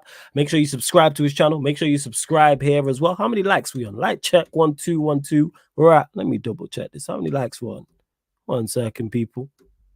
Can't find this. YouTube studio moving mad. Right, 54 likes, man. Girls up to 70 likes, people. Girls up to 70 likes. And hit the subscribe button, because I know people watching right now. You're clearly enjoying the content. I'm new here. And we're still at 9,519, man. Hit that subscribe button. Hit that subscribe. Girls to 9,500. I'm asking for 1 subscriber. There's over 150 of you lot in here, man. Just 1. So make sure you hit that. So continue to get your question. I ask for a kidney, I'm just asking for one. Yes, just one more subscriber, jokers. But yeah, G will go to obviously off the back of the Chelsea win. Arsenal, you now travel to the Emirates, where you won not too long ago, knocking them out in the FA Cup. Of course, you'll have players back who was missing that day. They'll have players as well who was missing that day. But thoughts, confident going into that game? Not confident? Confident, yes. We're in a good run of form. Yeah, I mean, like we've been doing well over the last basically this whole season, but like specifically like in the last like few games where I think the levels of performance has gotten better. I think that's what we were talking about earlier on, about the wins are the wins. I'm good with that, but I didn't like the performances. I thought they were kind of stinky, but we're getting a W, so you're like you'll just deal with it as it comes. Over time, the performances have gotten better, and it's now starting to match, the 3 points that we're getting. So, yeah, confident. But I think I did my preview earlier on. I think we'll draw the game. I just think that the type of game that it will be isn't going to be like how it was in the FA Cup game, just purely out of the fact that I just think that they'll look at this situation and say, it's such a must-win game, and the fans also will, they'll be, G'ing them up and all of that kind of stuff, that it will turn into the type of game where it will go one of two ways. It's only going to end, in my opinion, with a draw or Liverpool win. I don't actually think Arsenal will win the game. I just think it'll be a draw or Liverpool win. In terms of if they take their chances, they got a chance. Of course you do. Everyone who takes their chances has got a chance in winning games, right? But if they don't take their chances, it's a long day. As you said earlier on, it's a long day. It's a long day. Do you get what I'm saying? Like, it will turn long because we know what Liverpool are about. This season, what I've noticed and what we've seen with Liverpool is that teams will always have chances against Liverpool. At least 2 chances in a game. At least, like, that's just that minimum. Some teams will have more. Some teams have, like, it will be just 2, and then that's it. But you'll get those 2 chances. I can guarantee you that. Don't take them. That's at your peril. That's on you now. Like that's now your fault, and now you've put yourself in a position where Liverpool will just do what they did, which is probably one of the best victories I've seen at the Emirates. A scummy 2-0 win. I love scummy wins. I love them because it's like you play kind of dead. You probably really deserve to be losing, and then you walk away with a clean sheet and a 2-0 victory. Come on, man. That's scum 101. Do you get what I'm trying to say? So to be able to, so funny. It was so bro. It was like they hit the bar. They should have scored.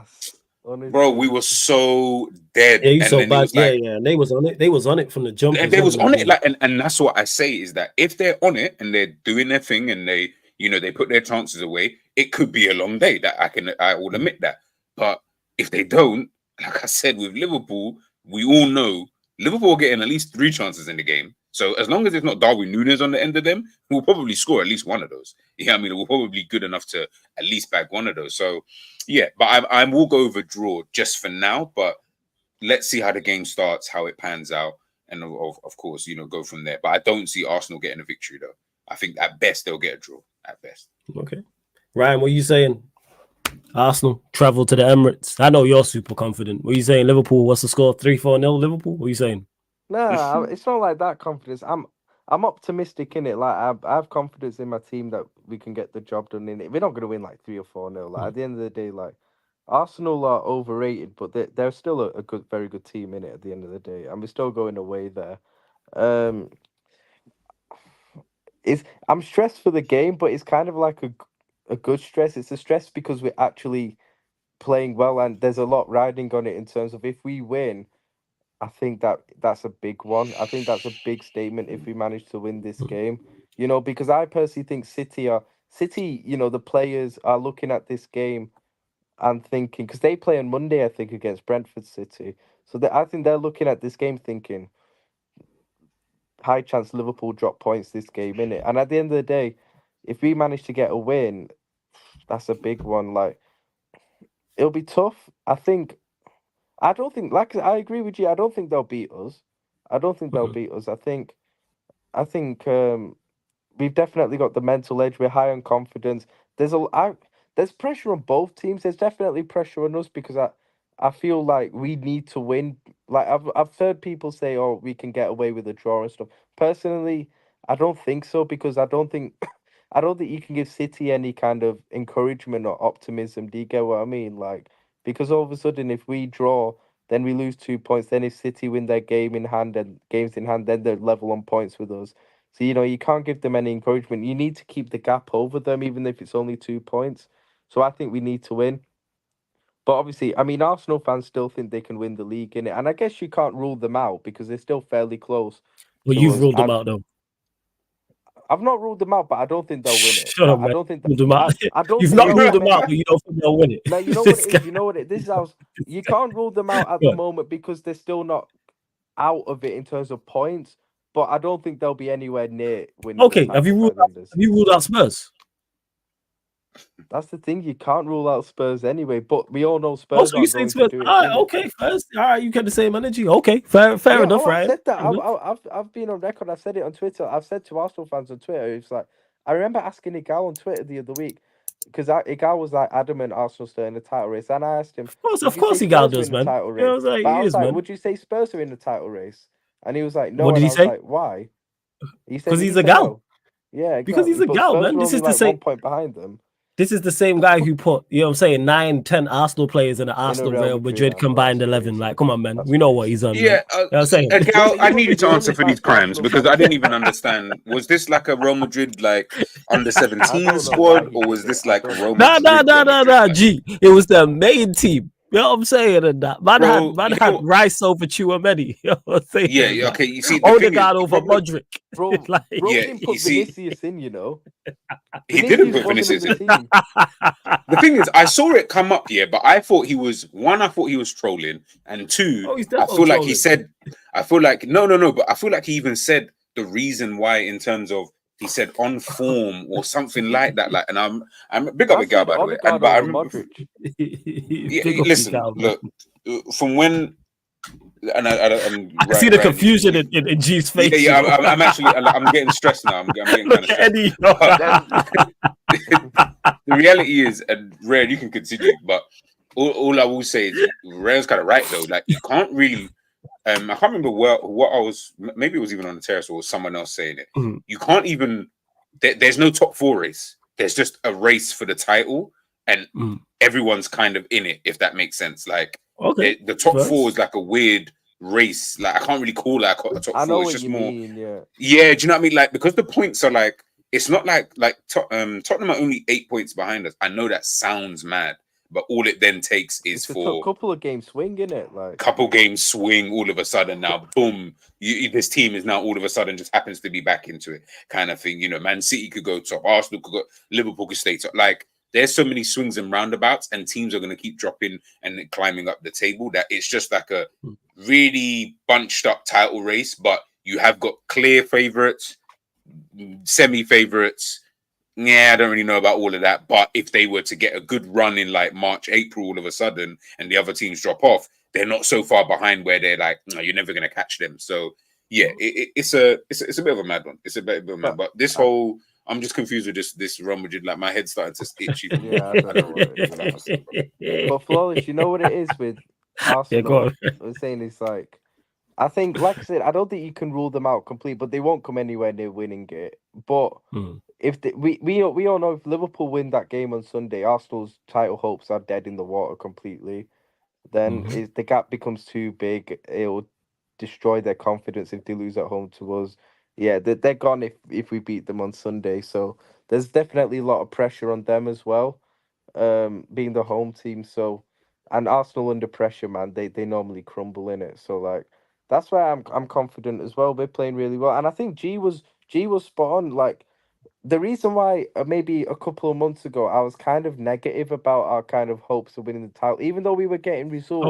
We know. Even though we were getting results, I was looking at the performances and thinking I wasn't convinced. But I would say since we drew at home to Arsenal in the league last month at Anfield, since we drew at home, our performances have gone up so much since then, in my opinion. I think since that game, our performances have gone up another level. We've been a lot more convincing. Putting in better performances over the majority of a game, not just in like a 20 or 30-minute period. Over the majority of the game, we're playing really well. So yeah, man, we've definitely gone up again. I just think winning on Sunday will just be, honestly, it'll be such a momentum boost. It'll be even more of that. Honestly, it'll be crazy. So yeah, and after that, after the Arsenal game, our run of fixtures in the league up until we play Man City at home in March is actually very good. Favorable. We've got a good run of fixtures until then. So that's why I think if we can beat Arsenal, we can hopefully maintain that gap over City until we play them at Anfield. And then if we win that, then all of a sudden we're in a very good position then. So yeah, man. I'm optimistic. I think we'll win on Sunday. To be honest, probably see like 2-1. I think it'll be close. It'll definitely be close. But yeah, personally, Klopp's got a lot of selection headaches, but they're good selection headaches. To be honest, Conor Bradley for me, I think should keep his spot. I've said this. I don't think Trent should walk back into this team on Sunday. Tom Izzy got a question speaking of that, so we'll go there. Big up as always. Big up to you, Tom Izzy. Says, do you see Bradley as a right back while Trent as more of an 8 and Shabazz down the right wing with Mo as centre forward under the new gap? It's a big question. All right, so just we'll stay with the Bradley Trent part though, because obviously a new gaffer depending on who it is. But would you like to see that? We'll go to you, Ryan, first, with Bradley as the right back and Trent as the 8. Nah, I still want to see Trent at right back. I don't want to see Trent as a midfielder regularly in it. Like it can work because Klopp's done it a few times where he's maybe changed Trent into midfield during the game in the second half or something. But he never starts with him there, and he doesn't start with Trent as a midfielder for a reason. At the end of the day, there's I'm not convinced that Trent will be a good enough midfielder at the end of the day because it takes more than passing ability to be a good midfielder at the end of the day. So I think Trent should continue to play where he's been cooking for the last, 5-6 years, whatever it is. So no, I don't think he should be moved into midfield. Certainly not supposed to like right wing, allow it in it. Like, no. Okay, what you saying about it, G? Quick question before I even get into that: Phoenix Suns or Atlanta Hawks? That's a question for Eddie. He's Phoenix. much more. Phoenix. He's more clued up. Phoenix, yeah. Okay, sorry. Yeah. I was just about to place a bet. Anyways, to Bradley, I want to see Trent. Like I need to see Trent in a game like this. I think big up Nick Nash. Thank you, Phoenix, as well. I think when it comes to something like this, you got to remember, it's not Bradley didn't get into the team because like he just came in one day randomly for Trent because Trent was playing so shit, and all of a sudden he's playing well. Trent was just injured, and Trent was doing fine before his injury. So in my mind, I'm like, as good as Bradley's been, the reality is no one's swapping Bradley for Trent anyway. So why would that need to change? Like, why does that need to start now? Just play Trent. He's the better player. He's going to be the player who's going to probably have a better impact in the game anyway. And what you can do, regardless, is that if the game isn't working, you just bring him on then. Simple as. Like, if it's not working in the way that you need it, or defensively we're not doing well, I don't mind him, because in the defensive standpoint, I do think that what do you call it? I do think that Bradley's a better overall player in that sense, or he's definitely going to be, but he's showing that defensively he's quite sound. But if we're talking about having an impact on the game, I'm not saying Liverpool can't win games without Trent. We've literally done it. But in a game like this, of this kind of magnitude, I still think you kind of need a Trent in there. I just think having a Trent in there would make more sense, in a game like this. But I wouldn't even be mad if you said Bradley was there. The problem that you have with a massive title kind of 6-pointer game like this, he has one shit 45 minutes, it will get long.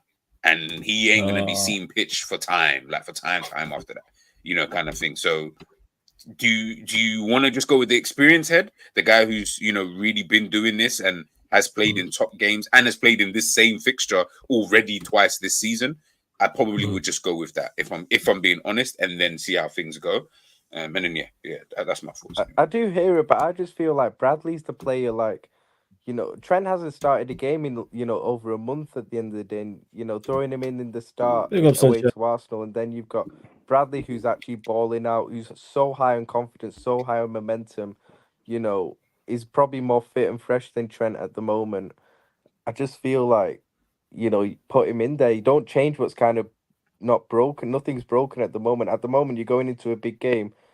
Keep with what's been working at the moment, as far as I'm concerned. Do you get what I mean? And obviously, Trent will obviously come back into the team at some point. We all know it, obviously. And he's Trent, obviously, he will. But I'm saying just for this game, I think Bradley shouldn't be dropped for this game. He's playing too well to be dropped, in my opinion, at the moment. That's what it is. I just look at it and think. It's going to be... That's... You imagine that conversation that Klopp's got to have with Trent and be like, all right, so here's what I'm saying. Big game on Sunday, massive game crazy. For our title challenge. I'm saying. You see Bradley, you know what? Them games against Norwich and Chelsea, that done it for me. So I kind of need him to. I feel like game, bro. No, but like he's adding that into the performance. Yeah. But it's like that's where I'll be just looking at. Listen, I won't be mad if he starts Bradley. I'm not going to sit here and pretend like I'm going to be like, oh, he's shit.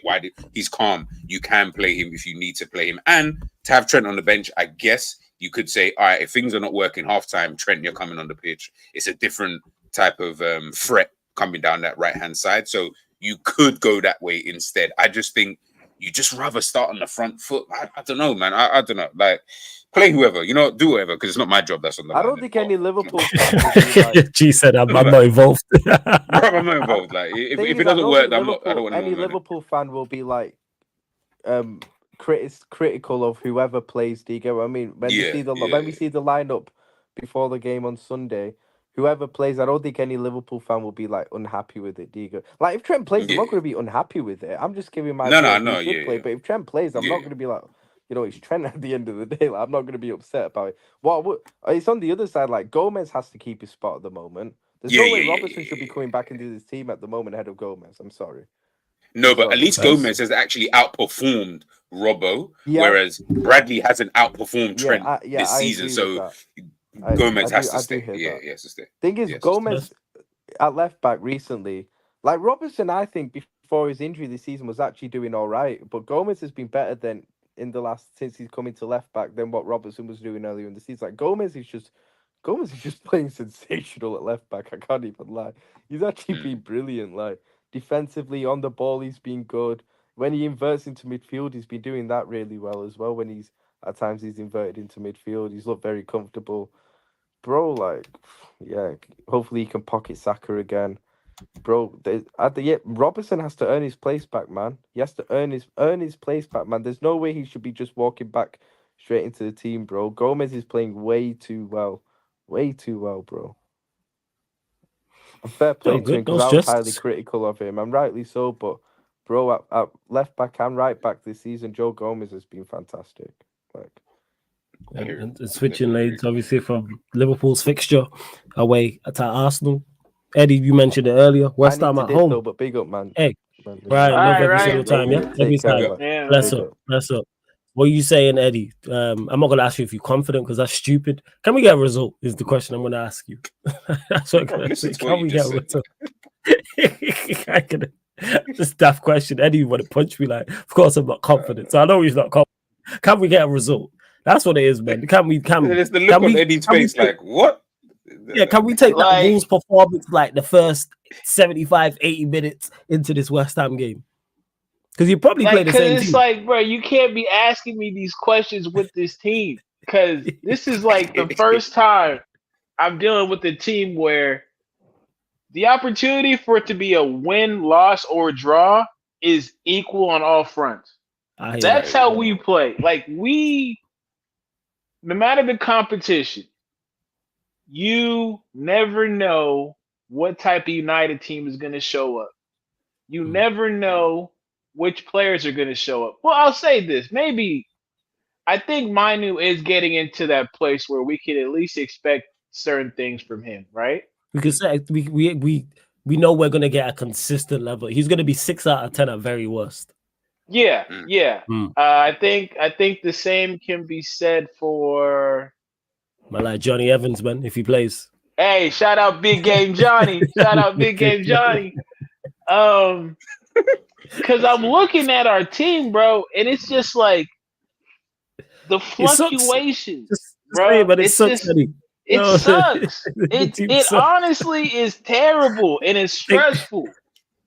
Take Martinez and Ferran out of it, right? And Casemiro, there's not much left. Yeah, I don't know.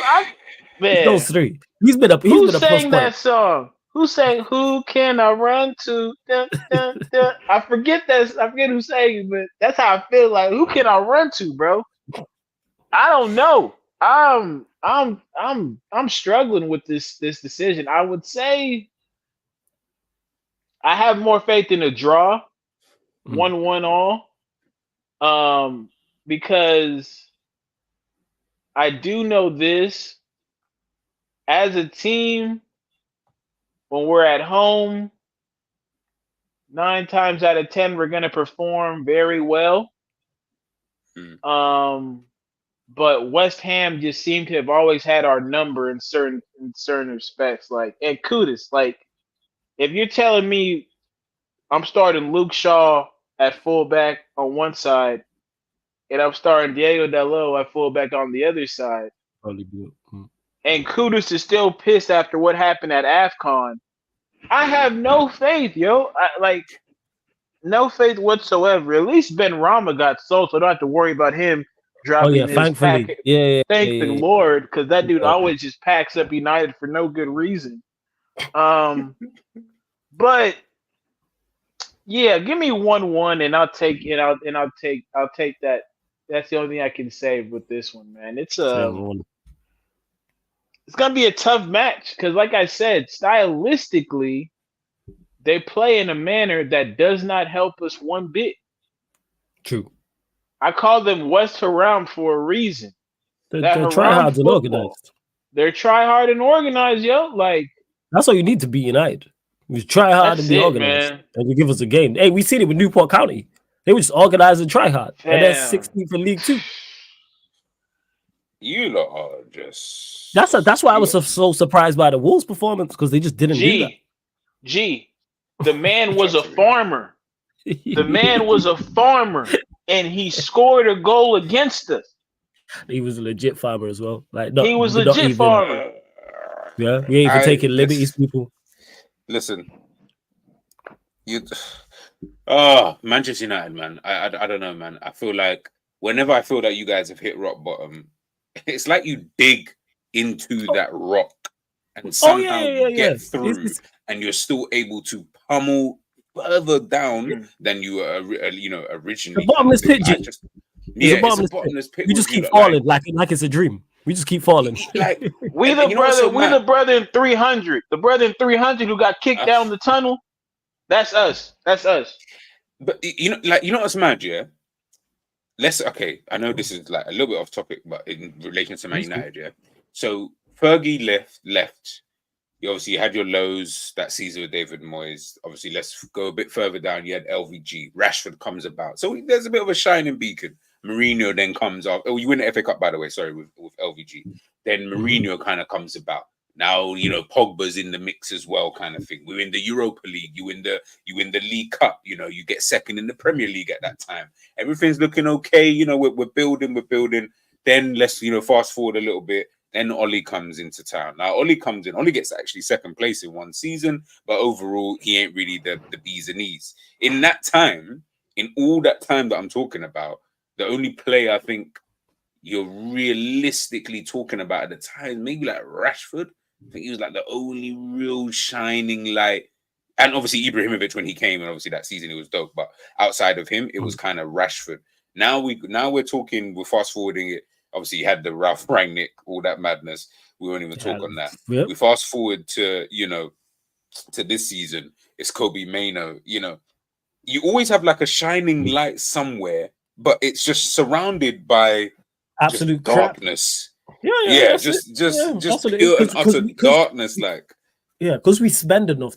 If you just by law of averages, us spending the amount we do, you are bound to find something that's talented, even if it's from your youth system. No. But that the one two players player I just that named. Yeah. But the two players I just named, they're from your own team. They're from your own academy. Yeah, they're not even players that you sign, and they were like, oh, you know what? But we did find a gem in Kobbie Mainoo and, you know, Rashford. Bro, they were literally from your academy, bro. Is the investment in the academy as well? No, that's all I was gonna say. Like because we invest heavily in that as well. So a lot of averages, you just keep investing in your academy, and you have hundreds and hundreds of players coming through your academy. One's gonna hit.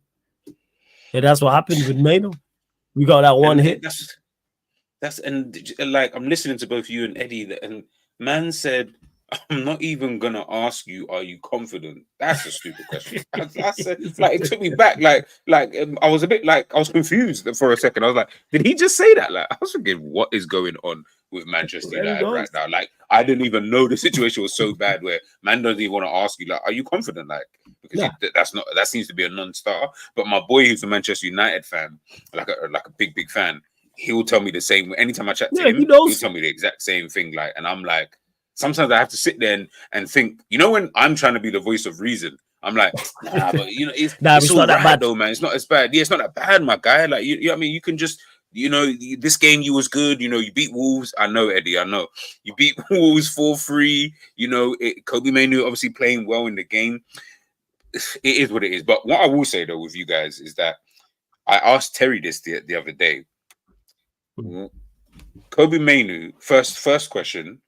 What position is he? Like, what type of what's his best position, should I say? Or what position is he? Secondly, where would you like to see him on the pitch? Or is the position he's playing now absolutely fine for you both? I like him. I like him in a double pivot, but I don't want him to have to be the most disciplined. I want him with a license to go forward if needs be. So him next to Casemiro, even him and Casemiro alternating. So if Mainoo goes, Casemiro sits. If Casemiro goes, Mainoo sits. But I don't want him just as a 6. But yeah, him in a double pivot, I think is fine. Him as an 8 is fine. I'd have to watch him more to establish where I actually think he's best. But he's technically sound enough on the ball where you go. I don't worry about him in the final third, even outside of the goal. I don't worry about him, his passing and stuff like that. And in regards to if he's playing him off the ball, cool. You actually add some athleticism, because that's what our team lacks. Our team is so unathletic. It's ridiculous in such a pace and power game and such a pace and power league, and just all over the pitch. So he adds that. And him in a double pivot, if we going away to Anfield and he's playing, I have no issue. If we going away to the Bernabeu, if we going away to the Etihad, that's the biggest compliment I can pay him. Wherever we're playing, whether it's a big away game, if I see Mainoo's name on the team sheet, I go, yeah, all right, cool. No issues with it whatsoever. He's going to have an impact. I don't have to worry about him type of thing. Eddie may think differently. I'm not sure. Eddie might say 10. You know what I'm saying? No, I think, honestly, like, any midfield position, I'm comfortable with him playing. Because his decision-making is just at such a high level, I can trust him to receive the ball any place on the pitch, I feel like, and make the right decision. I do think 8, just because of how helpful he is next to somebody like Casemiro.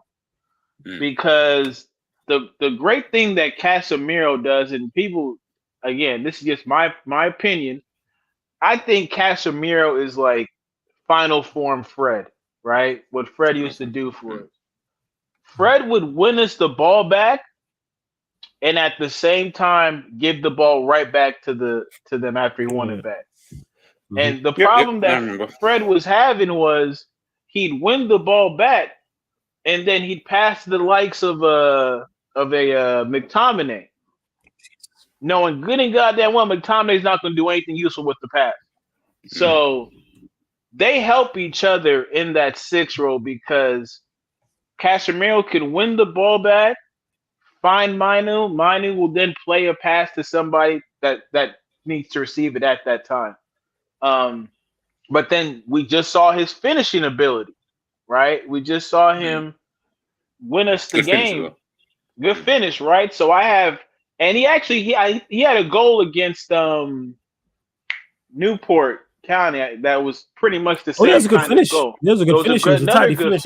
Yeah, man. It was a tidy finish. So we've been seeing that from him in two games in a row now, to the point where I'm comfortable with him being anywhere on the pitch in the midfield, anywhere. Like I said earlier, though, I just hope that we build the type of footballing structure and system around him that allows him to grow as a player, not just stay at this level. Because for him to be playing like this at his age means the only thing he needs is more familiarity and, more of an understanding of what it takes to play football at a higher level. And so, I've never honestly, last time I was this excited about a player was when we got the piano video. And y'all know what the piano video is. We're not going to go into that. We ain't going to go there. But yeah, that was the last time I was this excited, for real. Nah, I hear you. And to Edu says, my concern is what happens if Mount's fit. I worry that Mainoo drops out and we go backwards. What you man think? Yeah, this manager's definitely foolish enough to do this. 100%. Yeah. Would not surprise me. I think that is Mount fit right now? Like, could he play? No, he's on his way back. I think he's training. Okay, cool. I don't think if Mainoo continues, if he does that, you'd have to literally sign a petition to get him sacked the next day. Like, it wouldn't even because the context of this guy, I know someone's eventually going to be like, oh, but you just said Bradley shouldn't play like ahead of Trent.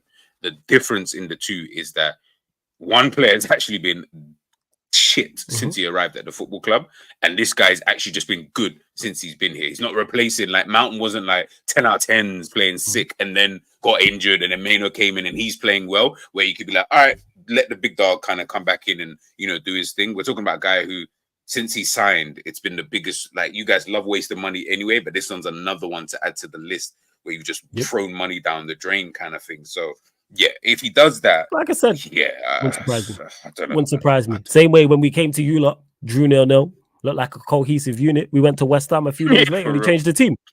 And he changed the team. And we lost. Yeah, Mainoo made a mistake in the West Ham game, but why change the team? That team deserved another goal around. 100% they deserved it. They deserve to play after that Liverpool performance. 100. If you change anything, you might change one of the front three. I hear that. But the back five, including the goalkeeper and the midfield trio, shouldn't have changed, including Scott McTominay. That shouldn't have changed. Why Bruno walked back into that team, I don't know. That team deserved to start that game. Funny how you played so... It's funny how you had such tactical discipline without Bruno in that game. Yeah, crazy that. Mad. Yeah. You know what I'm saying? But when you just have people who are just willing to play the role. That's all we had. Tryhards. In regards to that's what Amrabat is, that's what McTominay is. And we had two of them. For all McTominay's faults, he'll run around. He'll close down. You know what I'm saying? Amrabat's the same, he's got more. Yeah. You know what I'm saying? I wish he was Darren Fletcher's level, but yeah, pretty much. For real. I'm saying, I wish he had that, but that's just what it is. So yeah, it wouldn't surprise me if Mount walks back into this side because he's got like a point to prove. Some foolishness. Funny. But hey, we move. But you lot, make sure you subscribe to G's channel. Don't go anywhere because we will be redirecting straight from here to doing the most people. So there's the next live show coming up. We don't stop here at Sarcasm City TV. But like I said, make sure you subscribe to G's channel. Links in the title, G. Let them know what you got coming up, where they can find you, all that good stuff. GTV, guys, you see it in the in the title. So please, if you can, make sure you do subscribe to the channel. Again, man, big up Eddie, big up Flawless, big up Ryan, who was on obviously as well. It's good chat, man. I love the late night chats, to be honest with you, man. It's like a therapy session, man, and it lets me just chill and vibe, but it's always good conversation, and that's the key thing. So, guys, make sure you're smashing that like button. 65 likes. I kind of want to see 70 before we even get to the end of this outro kind of thing. But this weekend I've done my preview today already, so I'm chilling the whole weekend. I'm relaxing. I'm just gonna vibes the whole weekend. I want to watch. What time are you lot on tomorrow? I definitely want to see that. Nah, we play Sunday. We play 4:30. We're the early kickoff. I think we play before y'all do on Sunday. Yeah, we're the 4:30 game. Are we 2? No, we're 2 p.m. Sorry. Yeah, no. You're 4:30. We're 2 p.m. We're 2 p.m. Okay. Yeah. We're 2 p.m. Cool. Yeah. Well, then, I'm just gonna relax Saturday. See all the other crappy teams play. See what happens there. See if there's anything fun to kind of see. And then man, just gonna be vibes in this weekend, bro. Honestly, wait for Sunday, and then we go from there, man. So man, you lot make sure you subscribe to G's channel. Always good chopping up with G. Super balanced, man. You know what I'm saying? And that super balanced. If our United's midfielders as much balance as you, would be in a much better situation. But here we are. I'm saying we're in a much better fucking situation for real. I'm saying just no balance in the teams. No players ain't even got no balance. That's one thing I always compliment Mainoo on. Balance. You know what I'm saying? He's agile. Yeah, balance for the goal. People that is. Yeah, and like even outside of that, receiving the ball and that, our players look like they need WD-40. It's crazy. You know what I'm saying? And that just can't turn, can't move. It's like you might not practice these things. It's crazy. Yes, Steve, we will be doing the Newcastle versus Luton Town game on Twitch, and doing the most Steve and Jez are on there as well. Eddie, my brother, always good chopping it up with you. Anything you want to add? Likewise. Nah, y'all stick around for that doing the most. Appreciate G all the time, brother. Come on, man. Much love, man. Always. And United, y'all playing real early. So if I wake up, don't screw it up for your boy. And everybody else, enjoy the matches this weekend. Shout out to, I can't believe I'm saying this, shout out to Nigeria for making it to the AFCON semis. Shout out to the Congo for making it as well. Yeah, I love that DR Congo made it as well, man. Shout out to DR Congo. Yeah, man. Good for him. So y'all just stay tuned. The hits don't stop over here, man. Make sure y'all hit that like as well. Yeah, man, we're going to keep the shows rolling, people. Like I said, and don't forget, this show and all the other shows on the channel are available on audio-only platforms as well, people. So wherever you listen to music, wherever you listen to podcasts, type in Sarcasm City TV, people. Any streaming platform you're on, type in Sarcasm City TV. And all the shows on the YouTube channel will pop up. All the shows apart from watch-alongs. So Spotify, make sure you follow us 5-stars. Type in Sarcasm City TV if you are a Spotify user. Same with iTunes as well, Apple Podcasts. Same with SoundCloud. Hit the follow button. Like I always say, if you want to listen while you're cooking, cleaning, driving, maybe you're at work, maybe you just don't want the YouTube app open, sucking up all your data, maybe you're just traveling around, maybe you're at the gym, or whatever the case may be, people. Maybe you just don't want to see our faces, whatever the case may be. I was saying, so audio platforms, people. Like I said, Spotify, iTunes, Apple Podcasts, SoundCloud, or maybe just prefer to listen to podcasts in the traditional way. You know what I'm saying, before the YouTube settings, people. So yeah, man, love to everyone that's locked in. Doing the most has gone live already. So we will be redirected straight over there and live in a couple minutes. And yeah, people, this is the new time for the show as well. So the Manchester United Liverpool show, Mainoo United analysis at Anfield, you will now get Fridays 10:30 p.m. UK time, and then following that you'll get the Mainoo United podcast with me and Eddie as well. But because there was midweek games, that's why I combined these two shows and did doing the most. So that's going forward Friday 10:30 p.m. UK time for the Manchester United Liverpool show, and then following that you'll still get the show with me and Eddie. But yeah, so yeah, man, always adding shows, people. I'm moving shows around as well. So I will be adding a new show to that Tuesday slot as well. But love to everyone that's locked in. This has been the Manchester United Liverpool show, Mainoo United podcast, analysis at Anfield podcast, live on the Sarcasm City TV YouTube. Thank you very much for tuning in. I'll see you lot on Doing the Most in 2 minutes.